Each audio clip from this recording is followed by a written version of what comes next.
Warning, I screw up a lot in this video and I'm just not very good at talking when I record this, so bear with me, and if you don't appreciate my screw-ups, then you're obviously not human. Anyway, enjoy the video. What's up guys, I'm Knightspore, and for Open Source Filmmaker Themed Week, I'm doing a tutorial for Source Filmmaker. Open Source Filmmaker is a community source filmmaker group, and you can find the link for that in the description. So let's get right down to it. This is going to be a tutorial on how to get a lighting effect similar to this one. This is the kind of effect we're going for, where you can see the lights are very bright over there and over there around the medic and soldiers' heads, and you can actually see like how thick the light is.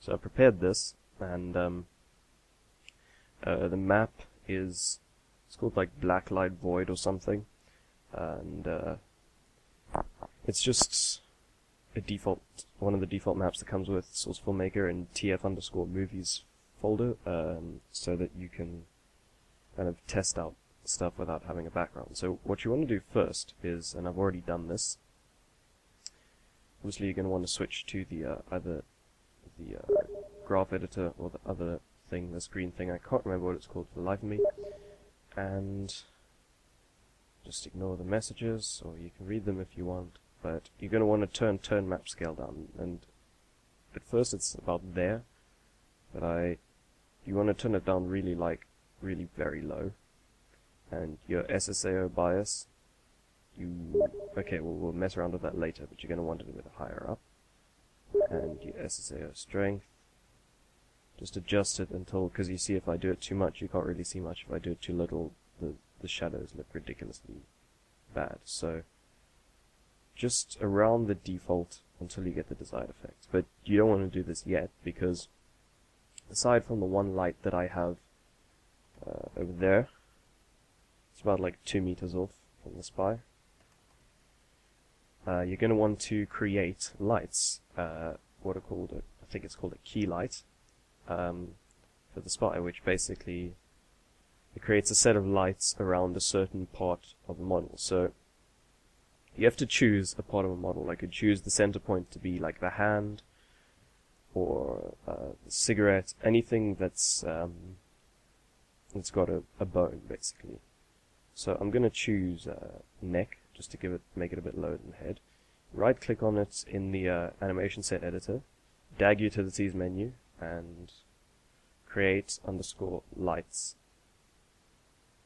Now once you've done that, you can immediately see I'm starting to get, if I switch back to the timeline view, or the default view, and it gives me a bit of a pre-render, you can see I'm starting to get a bit of light showing in the background, and that's because of the light kit that's been created. So once you've done this, it's really up to you to kind of get the adjustments right, to get the effect that you want. You know, you could also do something like reposition the light kit. So if I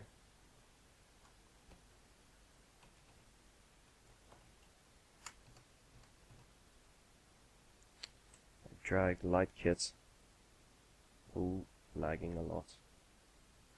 Okay, for example, if I drag key light onto here, it gives me the ability, or onto your viewport, it gives me the ability to steer the light, and lots of people don't know that, and it's extremely helpful.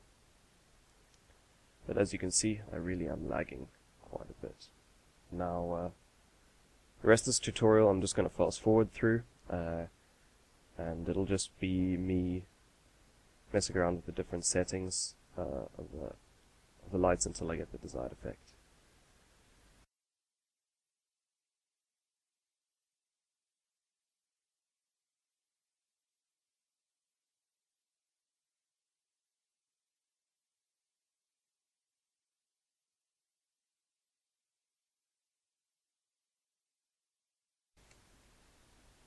Okay, now your final steps are going to be to get the camera settings you want. So you can get your camera position. I've already set that up, so I've got the right camera position. One of the things you'll want to change is the bloom scale, and bloom is basically the amount of almost ambient light something gives off. For example, the cigarette, since it's white, which reflects light, gives off a bit of bloom. So if I take it off, you can really notice that there's nothing there. And then if I obviously crank it up fully, just to show you what exactly what I mean, you can see what I'm getting at. It gives that kind of effect. So you want to get a balance between kind of like what feeling you want the render to have, and what you actually want to, what actually looks good. Sorry, I'm like tripping over my words. Once again, the SSAO bias and strength.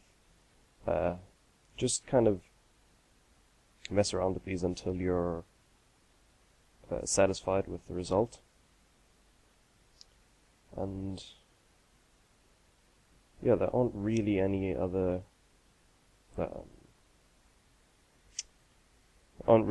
settings that you need to change. I just want to kind of change the positioning of this light a bit to give it a slightly different effect. There we go.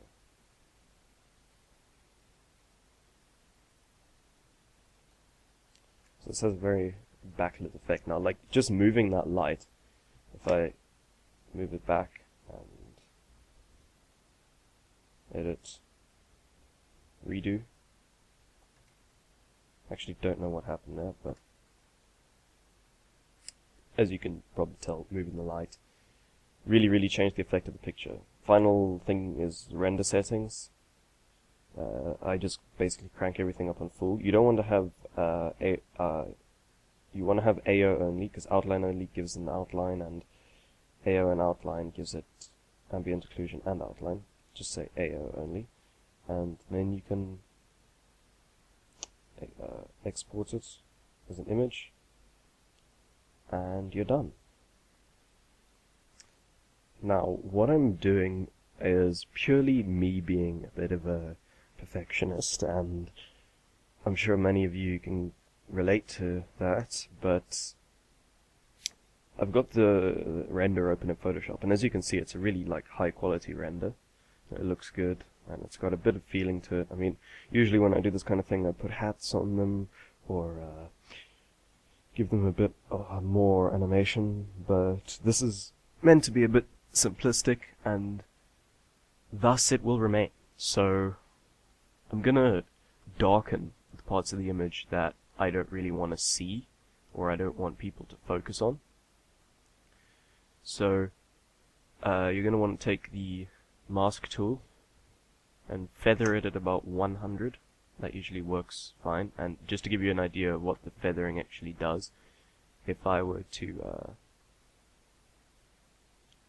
change the brightness really low, like that, for some reason the feathering isn't working there. It's because there isn't any.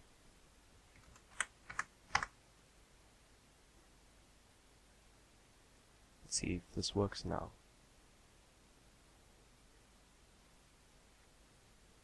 There we go, the feathering blends it. So it's no longer a harsh black. The feathering blends it. You can give more focus on some part of the picture. You can add contrast, remove contrast, whatever. Just, it's basically selects a focus group. And, right. So I'm gonna, where it's black already, I'm gonna make it a bit darker. And then I'm gonna try and blend those into the corners closest to them. And you can see when I feather it, it makes a bit of like a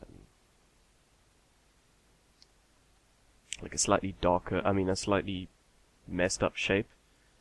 But that's good, because it's telling us that it isn't going to just make a really harsh change between the darkness and the lightness. And I don't actually want to change it too much, because it was quite a good render originally.